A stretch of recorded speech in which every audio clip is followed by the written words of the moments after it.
3 minutes. That's it. Setting up and playing with me today is Ray Kaneyama. Ray Kaneyama.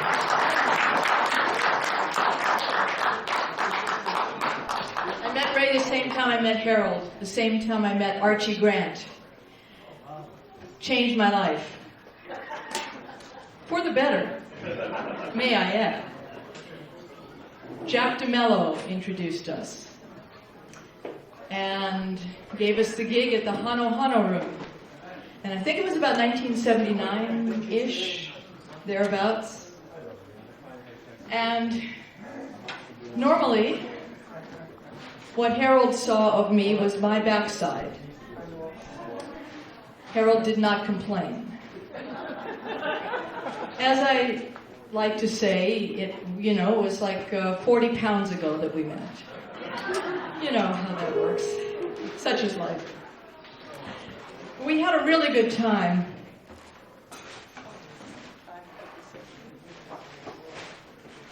And Harold, I'm not sure why I wrapped this, because I'm actually going to open it. But I like opening presents. But I am going to give it to you. But what I love about this is because it's exceedingly representative of you. You are just a joyful man, and you just bring joy wherever you go. You've obviously done nothing but bring joy into the hearts of everyone you've known. And that's been evident by everyone who's spoken today. And consequently, sometimes you take a photograph that really captures that. Quite often after our gigs, especially on the road, we would gather in a hotel room or perhaps on a beach for a barbecue, depending on where we were. Now, I was a good girl, I was. But you know how musicians are. Sometimes they like to have a little cocktail or another form of relaxation.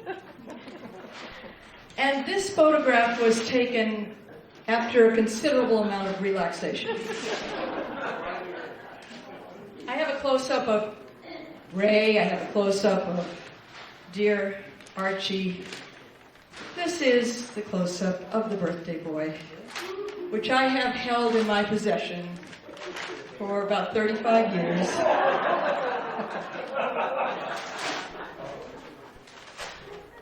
Would you come up and be presented with it, please?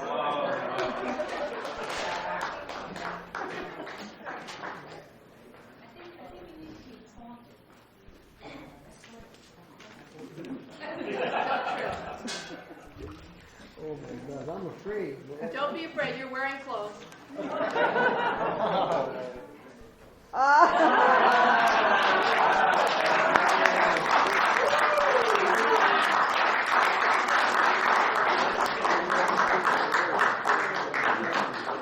Hold it up. Oh boy. Oh boy, Harold.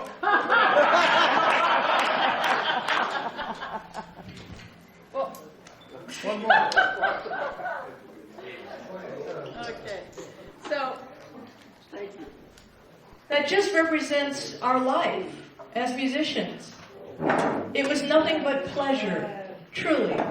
We never argued, we never, we just loved making music together, and we had fun on the stand and off. I just get a little emotional, sorry.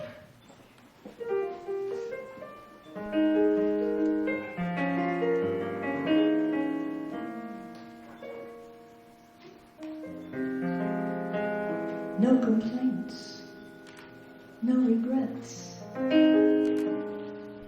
I still believe in chasing dreams and taking bets. For I have learned that all you give is all you get. So give it all you got. I've had my share, I drank my fill. Even though I'm satisfied, I'm hungry still to see what's down another road.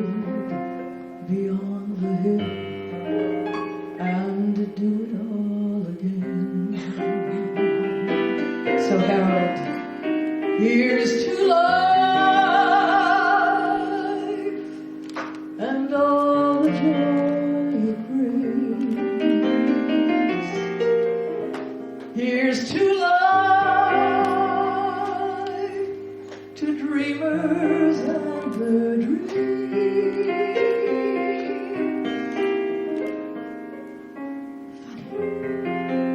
Funny how the time just flies. How love can go from warm hellos to sad goodbyes and leave you with the memories you memorize to keep your winters warm. But there's no yes in yesterday.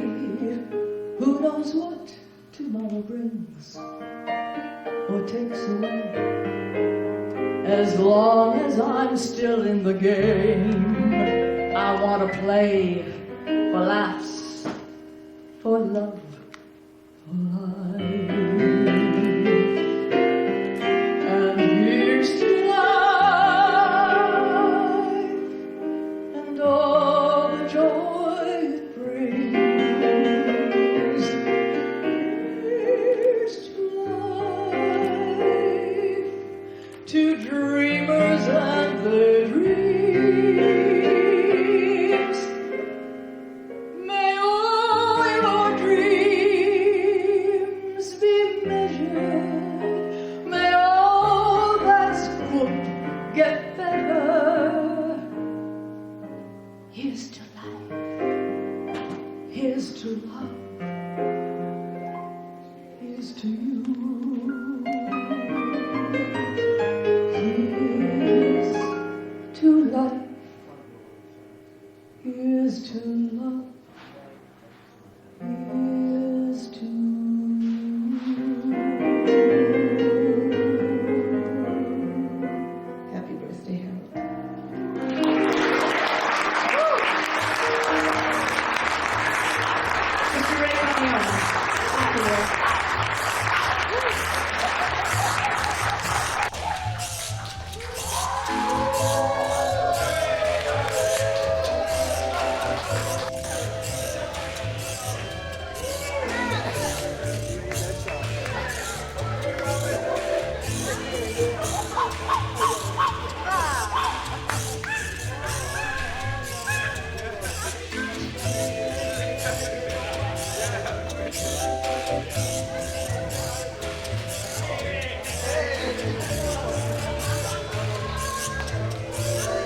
Craig Ono, who is an orthopedic surgeon at Shriners, who has been banging drums instead of putting nails in hips. So Craig would like to say a few kind words about his drum lessons and bongo. Applause.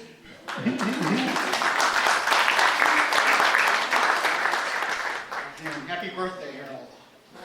My boss, my wife Claire, and my other boss, my youngest daughter Christiane, said I should say a few words to you.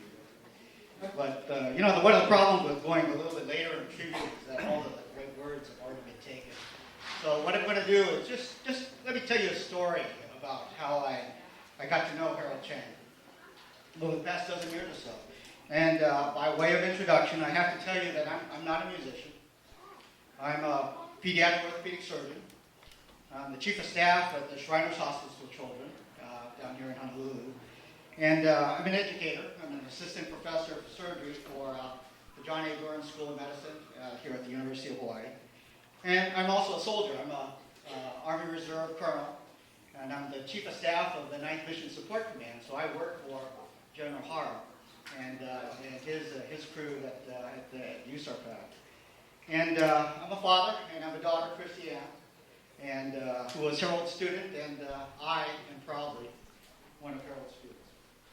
So my daughter was 10, and she said she wanted to be a drummer. And I don't know who put, I don't know who to credit as far as putting that idea in her head.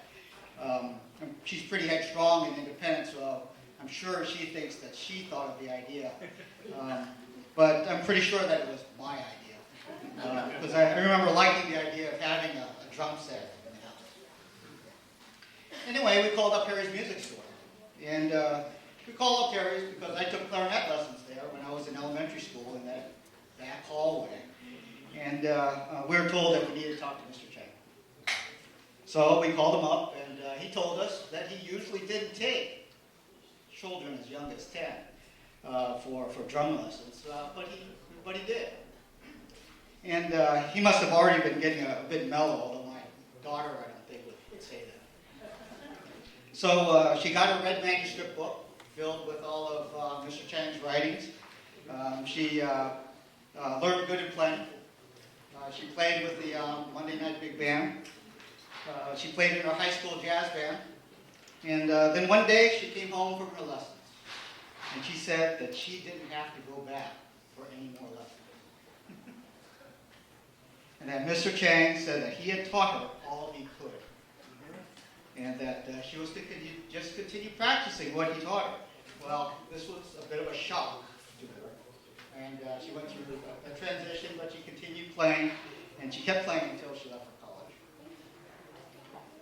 Well, during that time, I went away for war. I went away for war to Afghanistan. And this was about 6 years ago. And when I came back from that carnage and urge to learn, I stopped by Harry's music store for some reason. I think I was looking for a ukulele. But I ended up tapping on a conga. And Harold came out between lessons. I asked him if he would teach me. He said he would. And he sold me a set of congas.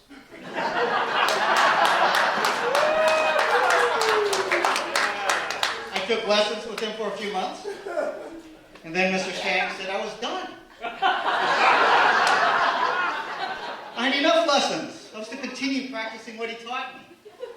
So I lost my weekend date with Mr. Chang.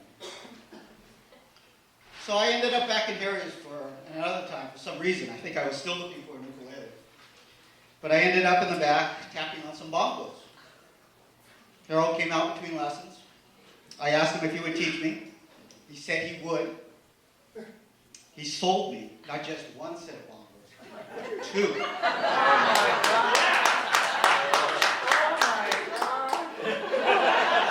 So I came back for lessons for a few months, and then Harold told me that I was done. And all I had to do was continue practicing what he had taught me. So I lost my weekend date with Harold again. So I ended up going to war again. I went back to Afghanistan as an orthopedic surgeon, but it was a happier time because this time I could practice my congas and bongos and any blocks or or wooden top that I could find, and or wasn't really so bad. So I came back again with an urge to learn. And my daughter's drum set was sitting in the back room. I tapped on it, pushed on the pedals, made some noise, and then I ended up back in Harris. This time, really not bothering to look for a ukulele, but really looking for Harold instead. I asked him if he would teach me how to play the drum set, and he looked at me like he looked at my daughter when she was 10. He was pretty doubtful that I would be able to do it. But he bravely took me on as a student, and he sold me another drum set.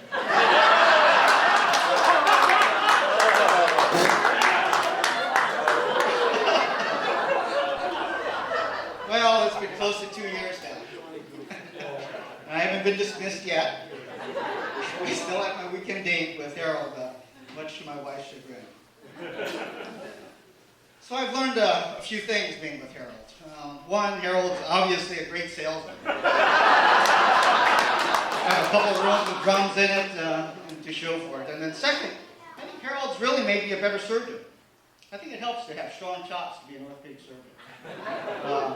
I have to chip, I have to pull, I have to push, I have to drill, I have to screw in order to make a crooked spine straight. I now have rhythm when I tap, tap, tap, tap the bone. And really, I think Harold keeps me humble. Surgeons and Army colonels have big egos. We have to. And we can be stubborn, but you can't be this way with Harold. Especially when your left hand can't think independently from your right. You really can't do that. So Harold keeps me humble. And you can't teach without learning. And that's what Harold is doing for me. I think he understands my pattern of learning. I have to take small bites, so my lessons go by quite quickly. I'm an analytical learner with my engineering background.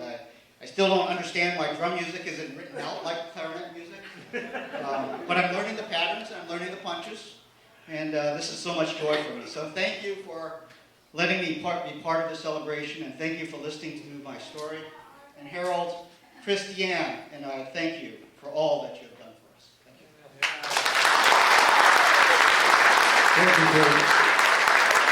And now, for our next speaker, we want to bring up Kevin Leong,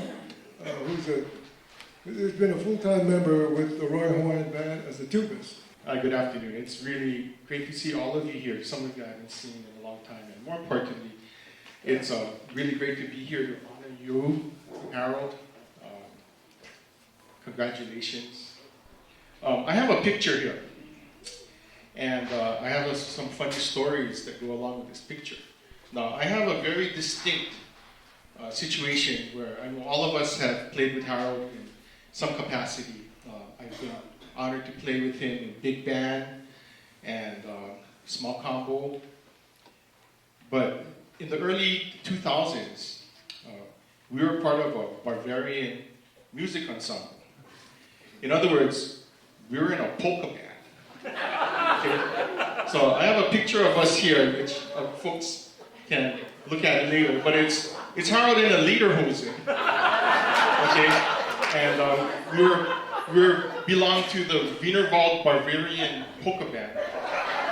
And it was quite an ensemble. Ron Tisch is in this picture, and there's Seppo Palami, who was from, I believe he was from Sweden.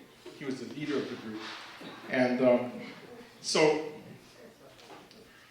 if you can imagine being in this group with Harold, being the only two Chinese guys playing polka music during Oktoberfest, it was quite a spectacle, because there were some friends of Seppo's that came and took that picture and several other pictures of us. And the story, as it's told to me, was that they went back to Germany and back to Sweden, and they sent it to the newspapers. And they could not believe, when they looked at the byline and the names, that there were two Chinese guys playing polka music in Hawaii. And it was kind of a big deal. And I was looking for the article, because I think they sent it to me, but that was years ago. But anyway, the stories about Harold is, we did a series of outer island gigs in Kona. And there was one particular gig we were playing in Waimea, And it was 3 sets, and it was a long night. And after the first set, the guys from Kona Brewing came over and they said, "Hey, you guys want some IPA? Because the cake's like right behind you."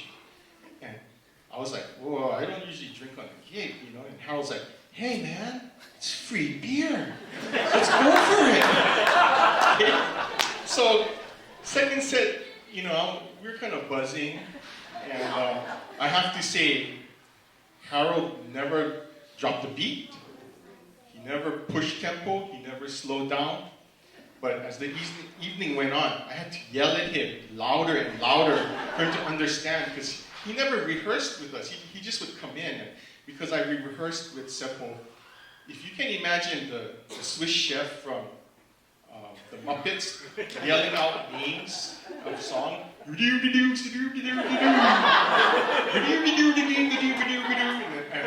know, the best I could do is I had numbers on my music, so I turned to Harold and I told him, 53, 5-3. He goes, "What? We're in 5-3?" No. So the night was going on, and I was yelling at him, and we were having a great time.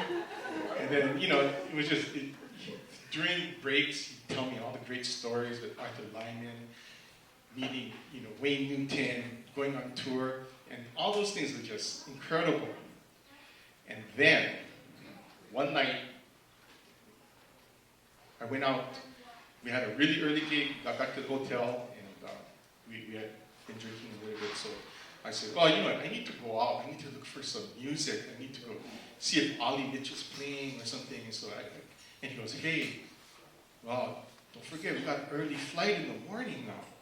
I'm going to go to sleep." I said, "Okay, all right." This is my first time ever rooming with Harold. Okay, so I come back, I'm a little buzzed. I open the door, and oh my God, I thought there was like machinery going on in the room. He was snoring so loud. And I had heard stories about Namcho. But as I opened the door, it got louder and louder. I'm like, oh my goodness. You know, I came rolling in at around like 1 in the morning. And so I had a hard time sleeping. And then I woke up in the morning, Harold poking me. "Hey, Kev, gotta get up, man. We got a flight to catch." So I opened my eyes, and Harold's standing there in his underwear, trying to wake me up. And I'm like, "Oh my God, where am I? Someone sent me a roofie or something?" I was just in shock. Like, "Hey, right, Harold. Good morning." You know? But it was those moments where it's kind of like, I'm not going to quote this insane, but it's like, we're only going to have this moment now. We're never going to have this moment ever again. And that's how I viewed every time I played with Harold, whether it was Monday Night Band or just last year we did an album with big band together, and it was so awesome to play with him. And, you know, he's humble, he's a sweet man, and we'll always have this connection. Like, you know, Tupake is playing in an Oktoberfest band in Hawaii. And so I hope, you know, I'll leave the picture here, but you guys can view it later. But he looks really good in there too. He's got the hat, suspenders. I don't have the shot of the legs, but he was wearing these nice, fancy long stockings with little butterfly things on tied to it. So anyway, Harold, happy birthday. So great to see you looking great. Keep swinging, keep banging on those drums. And I hope to see you soon, okay? Thank you. Thank you, Kevin.